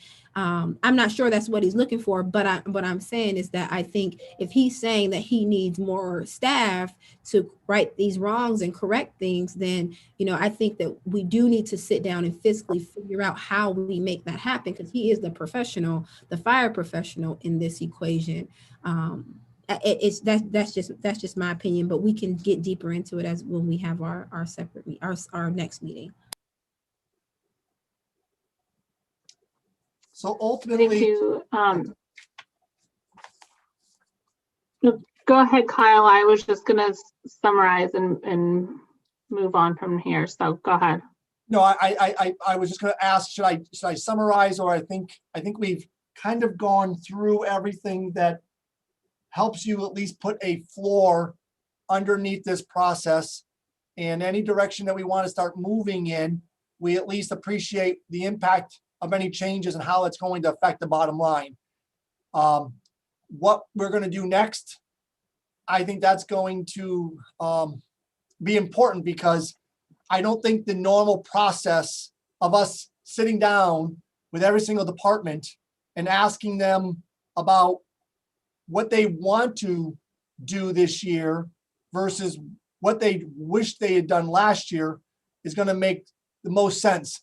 I think what we have to start to think is, how can we have meetings that are more constructive about, okay, if we had more resources and if we could find what the community wants to prioritize, how can we start funneling our time and energy towards that versus we can't fix and accomplish everything across every department. There's going to be some departments that you're going to have to make changes to, and there's going to be some departments that you're going to have to look at and say, are the services that we want delivered being met? Because ultimately the money is not available right now.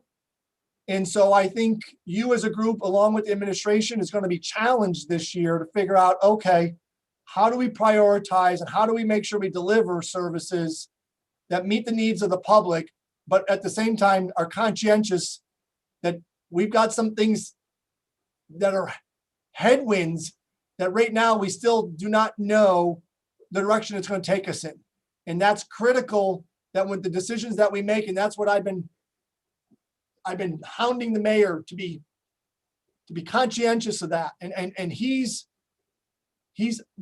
recognized that there is obstacles that we've not faced before in the past. And there's a lot of uncertainty. And so that's why we are trying to, at least on the surface here, give you something that we can work from. And we look forward to working with you. Okay, Kyle, so that being said, I guess, where do you want to go from here in terms of meetings? Like, I mean, I would like to personally, and maybe, I do this on my own if this isn't what we want to do here, but I want to know what the impact of the cuts or the reductions that we just looked at in each department are in those departments. And I want to hear that from the department head. Maybe that's me calling each one if that's not, constructive in this format. But that's important for me to understand. Do you, as a group, through the chair, I can generate all the reports that we do, that we've used in the past. I can get them to you. The question's going to be, and trying to do it through this Zoom, other than you hearing from them what they'd like to do or what their challenges are. Having that kind of meeting, I think it would be very valuable for all of us. I just don't know what you as a group want to do with regards to making changes on the spending level. How much of the surplus do you want to use that's not built into the budget? If you as a group can So is that your ultimate question to us, Kyle, then? Like, is that? I think so. I think what do you, if you think there's areas that you can find cuts and generate savings and use them someplace else, I'm willing to work with you there. But if you want to add, I think that's going to be your call, because you're the appropriating authority. How much of this deficit how much of this surplus do you want to use up in doing other things, by either adding headcount or adding monies to line items to, provide for some, goods and services? And here's the thing you need to remember too. The problem with government budgeting is when you appropriate it, you have to back it up that the revenue is there. You don't have to spend it, but you have to then, I have to certify that if you appropriate money in line items, I've got to show that the revenue is there. We've got the surplus. If they don't need to spend it, but you give them the ability, like Samantha, Councilwoman Turner was saying, if we set a money aside, if for, the idea that if something broke, we'd have the ability to fix it. Yes, but if nothing broke and we didn't spend it, that means that money wasn't used. And that's a good thing. That means that it didn't occur, but if we appropriate it, we've got to set aside our reserves and say that they're earmarked for that. And then if the money does get used, then those reserves don't exist. So would you rather, if something needs to be expended outside of the budget, that the administration has to come to you and ask you to appropriate it in addition to what's in the budget? It doesn't mean that we don't do it. We have the money in surplus, but it doesn't get spent unless you give us the okay. Would you feel more comfortable having your hands on those purse strings in that manner? And when I say that manner, we're talking about any line item outside of payroll and benefits. And when I say outside of that, all I'm talking about is overtime. If somebody works overtime, we have to pay them by law. If you don't have it budgeted, it doesn't mean that we don't pay them. But a department can't hire somebody if the department budget's not in place. So in the same way, a department can't spend money on a line in excess of what it has unless you've appropriated it. So it would mean that we would need to do more through ordinances, but it would put the power in spending in your hands. That's something to consider. Okay, so, I mean, what you presented today is exactly what the exact same budget, bill, goods of services as last year, but we have $6 million sitting in reserves, and Oh, you have, I'm sorry, you have 4.6 million in reserves. we have 4 million sitting in reserves, and we went through the scenarios of what could happen, and what we may need that money for, but we may not need that money. So I mean, I'm assuming the administration has to have some type of thought process or as to what they want to use that money for. Because normally you guys, the administration brings us a fully balanced, like all money spent, all money accounted for type of budget. This is the direction that, the administration wants to take the city over the next year. It really comes from the administration down to us versus what you're kind of asking us is to say, well, where do you, council, want to spend the money, or do you not want to spend, like, what direction do you want to take? Well, through the chair, we're not trying to tell you where we want you to spend it. We're going to create a priority list of things that we'd like to accomplish. It's just right now, if we put those monies in the budget and we start moving in that direction and things, the headwinds don't change to become tailwinds, we don't want to be short where we move into 2022 and not have enough in reserves to actually even put together a balanced budget. So yes, we're going to sit down internally and determine where we would like to spend some excess capacity if it materializes. But if it doesn't, that's why we're bringing this starting baseline to you. And we're going to internally now start to discuss, okay, after we roll this out amongst all of our department heads, where, if we had excess, how would we like to use it? We're gonna put that together and share that with you. I just was saying that if we don't put it in the budget and we then come to you, you at least then decide if we spend it. We have to come to you and ask, because we don't want to spend more than what we have right now in preparation of uncertainty that we do not know the outcome of a few things, and these outcomes could be devastating on our bottom line budget. Through the chair. Samantha? So kind of along the same lines that Lauren had laid out, I would like to hear from the administration what the plan is for 2021 and moving forward. And I would also like to hear along with that plan from each of the departments so that I could make an informed decision on how we move around with our surplus and how we work through our budgeting. And since we are looking to go a little bit longer on approving this budget so that we can get all of our income tax numbers, I think that allows us the time and space to have those meetings. But again, I'd like to hear from the administration what their plan is. And then in relation to that, each of the departments coming forth and talking about how these reductions in their budget, how this looks for them, how they plan to cope with it. And also, again, like I said, I want to see that second lane of exactly what we spent in 2020, how they made it through 2020 and how they feel, not how any of us feel about it or how you feel or the mayor feels. Exactly. I want to hear from Kevin how he feels his 2020 went and how he can make 2021 happen. I think that helps to make informed decisions when it comes to these numbers and not so much just kind of us high leveling it or having these individual one-off conversations. So that's my opinion on how we move forward. Through the chair. Mayor? That's actually what we wanted. We wanted to give you a baseline where we started, and then we'll come back and when it comes from the administration, it's a conversation. It's one and the same. When you hear from the department heads, it's all the administration and the department heads are one and the same.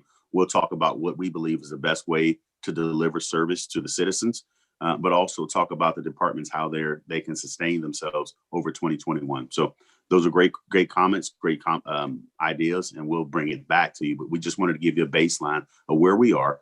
I can honestly tell you right now, we've got to be conservative until we know some definite issues that may go in our favor. So if we have some definitive, yes, but I wanted us to be more conservative than not. But I don't want to be so conservative that we kind of cut off service to the citizens. We want to make sure we continue to provide the service to the citizens. So we can come back and have that conversation with the departments and get your sense and your thoughts. What would be helpful? I heard you just say, when you say, Kevin, was this 2020 helpful for you? What would you like to see? What I'm going to work with each department is to work within their vision. What's your vision board look like for 2021 and 2022? So I just wanted to let you know that's something we're definitely ready to do. Today, we just wanted to give you a baseline of where we are with the budget. Thank you. Just one direct. I would also like to add to that. Last year when we did our budget talks, we did most of all of the departments that fall within the city hall or the mayoral purview, but we didn't add in the judicial branch, and I would like to add in what's happening over there as well. So bringing over the clerk and Judge Baldwin as well to see what's going on with their budget and how they feel about 2020 and going into 2021. Through the chair, in direct response, that would definitely be council's. Your council would have to make that request for that branch of government to come to a budget hearing. I'll do it right now. Thank you. Okay, so then is the plan, Mike Basha, what do you guys want to see moving forward? Go ahead, Mike. I think like a hybrid, maybe not, as detailed as we used to go over it. Like Kyle said, those decisions are made. These folks work for the mayor, so those are the choices the administration makes together. So it's really not like they'll be able to come lobby us. They have to be in sync for everything to work. So maybe just though together having short summaries where this is what we see, these are the constraints, not going through and saying, oh, the health insurance is this much, or, this, we can't buy a lawnmower. Just here's the impact it's going to have, and here's what we're doing working with our staff. Maybe, something at that level where it's not as detailed as we once did, because those cuts have to be made. That's really not the negotiable part, but we want to talk about. I think the thing I hear overwhelmingly is how service is going to be impacted. How are we going to maintain the same level of service to our constituents, to the residents? We want to see that. We want to see that kind of plan. And how can we all do that and make those tough decisions? Also, I think I'm leaning on the conservative side too. We got to keep that little bit of money we have set aside, because we don't know what the rest of this looks like. We're hoping we get these relief from the, other government subsidies and relief, to replace that missing revenue that we're talking about. I guess not really a stimulus, but a replacement, as the mayor said. in doing that. So I think sitting on our money and being in a holding pattern, as terrible as it is, as frustrated as we all are from this, continuing to hold in place, I think that's the approach I'd like to see. So those are my 2 cents. Thank you. Basha. Thank you to the chair. I agree with Mike. And then I have a quick question. Kyle, and I'm sorry if you mentioned this in the beginning. I think you actually did. If it was not for the relief funds, how much of a deficit would we be facing right now? Through the chair, if the relief funds that went directly into general government, because remember, the workers' comp money, we had to split up. So we received exactly 5.3 million in CARES funds. We spent 4.8 of it as, in essence, moving it into the surplus. The other funds we actually expended on buying the trucks, the second turnout gear for the fire department. So that amount was what actually is part of the surplus. And then of the workers' comp that went into the general government fund, of that total, we put 1.3 of that into these general government funds. So all in all, $6 million. So if you take that $6 million and you subtract it from that 4.6 that we have right now, with this budget, we would be sitting on roughly 1 million, because remember, there's $300,000 in the health department, which is part of this, and that can't be moved. We'd be sitting on $1 million, and we'd have this uncertainty of next year. If we don't see any employment growth, we know we're already down 3.5 on income tax. And then this unknown with the refunds. We don't even know what the magnitude of that could be. Let's just say there is no impact on that. We would have $1 million surplus, and next year, unless we saw employment growth, we would already be starting 2022 with a $2.5 million deficit. Okay. Thank you for that, Kyle. And the reason that I ask that is because you also mentioned earlier that the budget that we're setting now is about $11,000. I think it was either less or more than last year's budget. So I wanted to make sure that if it wasn't for the relief funds, and if we don't continue getting, more funding or money, like Mike mentioned, that we are still able to have a balanced budget. So just kind of, curious to see as we, move forward with more of these meetings, where we're going to be making cuts strategically while still trying to maintain city services, which we'll see how, that's the goal, but we'll see how possible that truly is. But thank you, that's all. Through the chair, Councilwoman Adamczak, you really have a good appreciation for this. This whole problem is being masked by this surplus money that is that we have in our coffer.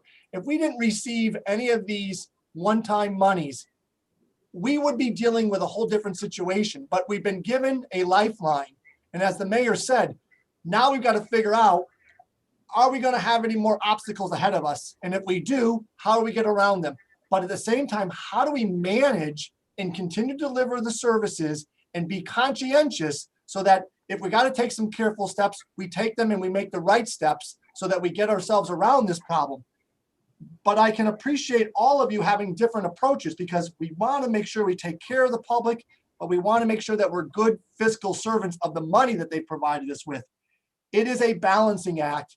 And like Councilwoman Ray said, it's better to be conservative than it is to be to take some limited risk, because right now I can't measure the risk, and that's what makes it difficult. We don't have any historical data to say what kind of refunds are we talking about, or we've never dealt with a recovery from COVID, and is it going to again happen next fall? We don't know any of these. These are so many unknowns, and so we're not alone in dealing with this. So I do appreciate that if we end up seeing this thing get out of hand again, the federal government is probably going to intervene and they're going to help us. But every time they help us, it's one time. So if we can do better at saving this one time and be able then to make some sizable changes that are going to help us be better going forward and have this federal money be the luxury to make those changes, I think the administration, the mayor, and you as council are going to figure that out. But we've got to work together, and we got to both be on the same page. If we're on the same page, we'll get through this.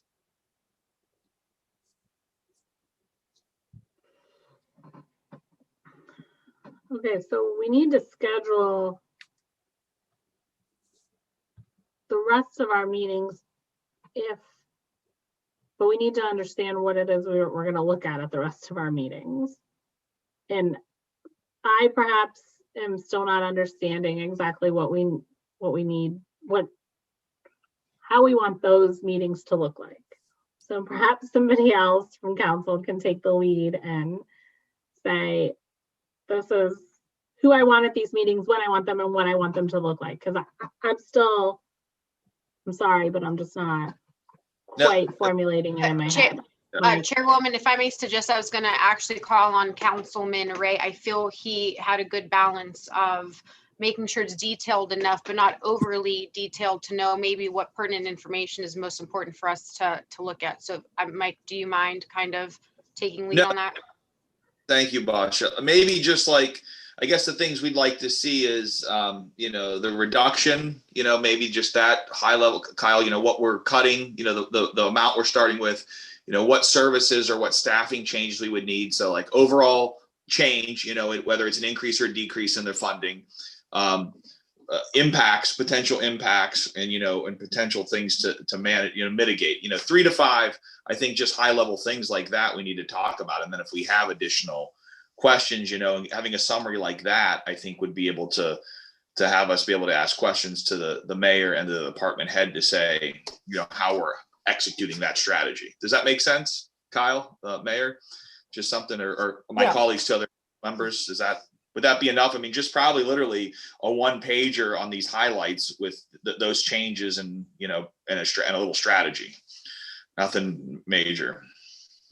Through the chair, I think if Valencia could schedule who you'd like to see, like we've done in the past, and then we could start with if you chose somebody smaller and we went through that exercise, and then maybe we modified after that first time and we say, okay, did this work for you? Or what do you want? Because I don't want you to start with one of the more important departments, because if we don't do it the right way, it gives us the luxury to kind of grow into it. So maybe you could pick civil service, law, finance, and start, somebody that's not too large, and then move into some of the departments that have more going on, like police, fire, street, and park. I mean, do you believe that you need to talk to finance? Do you believe you need to talk to the mayor's office? You may not think so. You may say, you know what? I know your departments. I mean, I can send you documents that show you what the budget looks like by the divisions. You can review them all, and maybe from there say, I'd like to have these few departments start the process that what you just outlined, Mike. But I can send you everything from the general government. This first page, all the details of all the people working, all the department expenses, do the comparison, ship it off to you, and you guys tell us through Valencia which department you'd like us now to bring to the table to have some highlight discussion on the general fund. Because the general fund covers all those departments outside of the clerk of court and the bailiff, of course. Okay. I think that makes sense to start with a little one and make sure we're comfortable. Thank you. So do we need to put some on the calendar then? Like, do we want to say, if you send us all of that documentation and we take 4 or 5 days to look at it, we decide who we want to schedule starting the 18th or the 22nd? Through the chair. I just want to thank you. To that, I like the idea that Mike said about having, producing a 1-page document for each department where these cuts are happening. But again, I just want to make sure that you add to the documents that you present, Cal, that what was actually expended in 2020. I will do that. Yep, I will do that.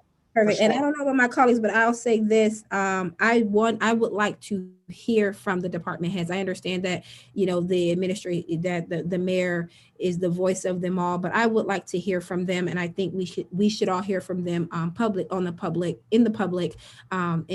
And no matter if it's just small, a few questions, and we keep them to 1 hour meetings, which I would love. But I still think that we should hear from each department, because every department is important, and it's even more important right now because we all are working a little bit differently with a lot less than what we've had in the past. That's where I'm at with it.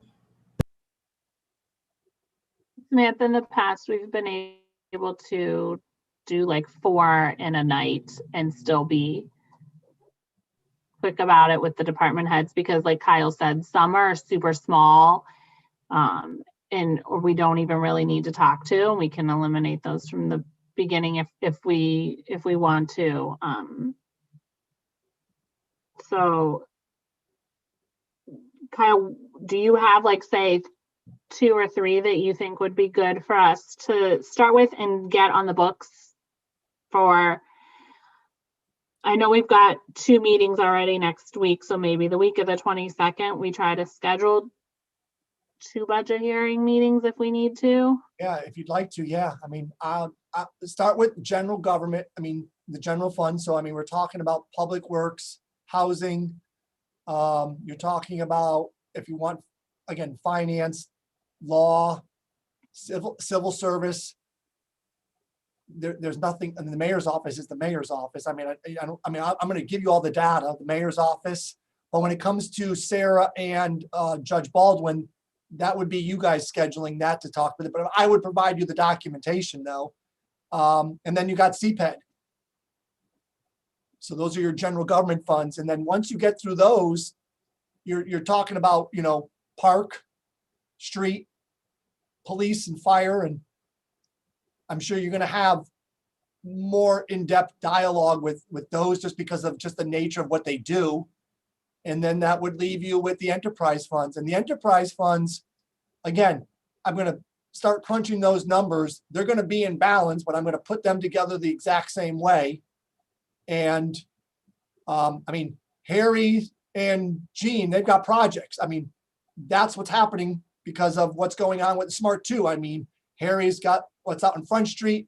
Gene's doing the same thing. I mean, so they're going to be in tandem about talking to you about what they're, going to be tackling outside of the plant area. But yeah, you just guys have got to schedule and tell me when you want to have these meetings, and we will work around that. So,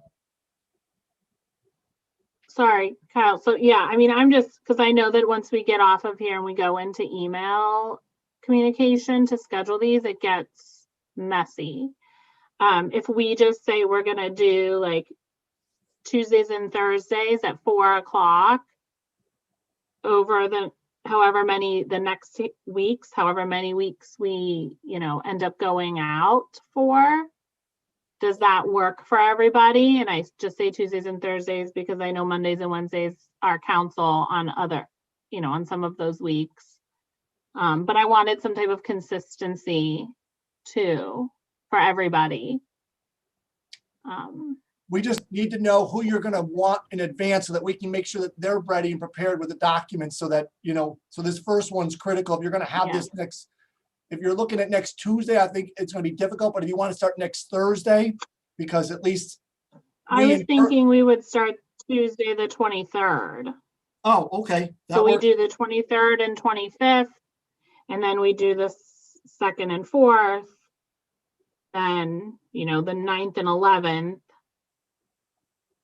That gives us, 6 meetings. I think that's plenty to get through everyone but the enterprise funds. Don't you think, Kyle?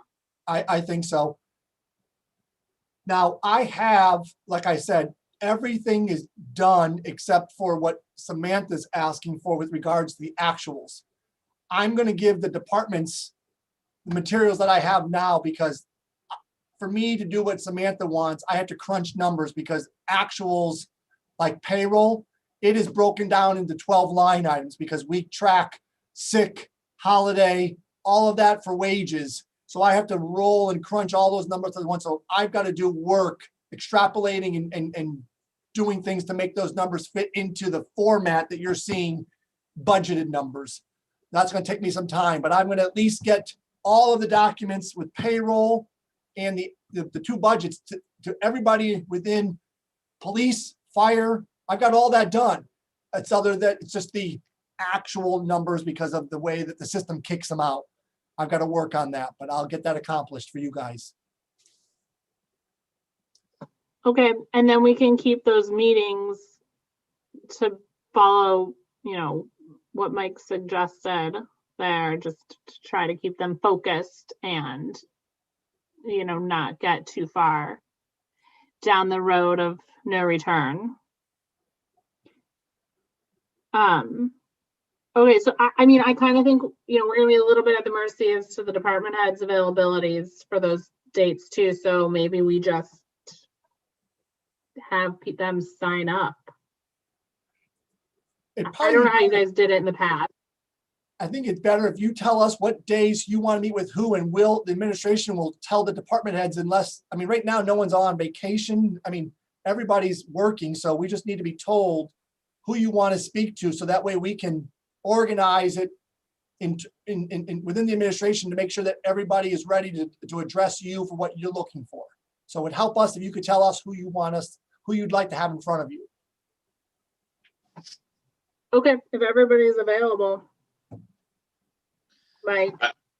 I would just suggest, like Kyle said, start with the easy ones, the soft ones, the smaller budgets. Finance or civil service, one of those, those are easy ones that, we're not talking about. You can't save $1 million in one of those budgets. We're talking about small impacts, and they're pretty lean anyway. So those might make sense. Kyle, would you suggest, like, even you said finance, that's an easy one for you. Yeah, we could do through the chair. We could do finance. We could do civil service the first night. We could probably do housing, because Mr. Durkin's going to have to get in front of you a few times, but at least get his general fund unit, housing and demo discussed, because there's items in there that he could talk about. He'll stay away from from environmental sanitation and health department, because I'm sure that Aaron can talk to you about litter and health, but we could hammer out health also. So can we bring V on and start with February 23rd? That's the first day you said, right, Lauren? Yes. So 1, 2, 3, that's 4 people. If we could get them all for February 23rd, 4 o'clock. So 4 o'clock on Tuesdays and Thursdays? In like 20-minute time blocks. I don't know how long finance, you can ask me the questions. We may not need 20 minutes, but maybe I know civil service has a new software out there. You may want to ask about that. Health, there's probably definitely some things that you're going to want to talk to, litter control. And then Mr. Durkin with housing and code enforcement, there's probably, things that are important to talk to him about. So how about on the first day, on that Tuesday, we do finance and civil service, and then on Thursday, health and housing, since those might be more robust discussions? Well, the question then, are you going to have enough time then in March to get through all your other departments? It might make, 2 hours, that first time. Does that make sense? That we used to do that, I think.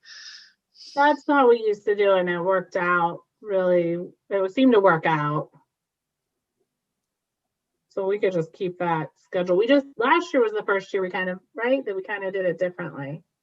Yeah. And I think we all kind of agreed we wanted to go back a little bit, do some type of hybrid. All right. Okay, let's just agree that we're going to do it every Tuesday and Thursday at 4 o'clock as we move forward, and we can pick the departments offline. We don't need to hash that out 100% here. We're just kind of dragging on at this point. Sound good? Okay. Thank you, Kyle. Everything you presented today was fantastic. I appreciate you going into just giving us this jumping off point. I think it was good and informative. and definitely will help us with our conversations moving forward. There is Valencia. I'll talk to you about scheduling that first meeting in 2 weeks. Other than that, we don't have any other business on our agenda. So I'll just take a motion to adjourn unless anybody else has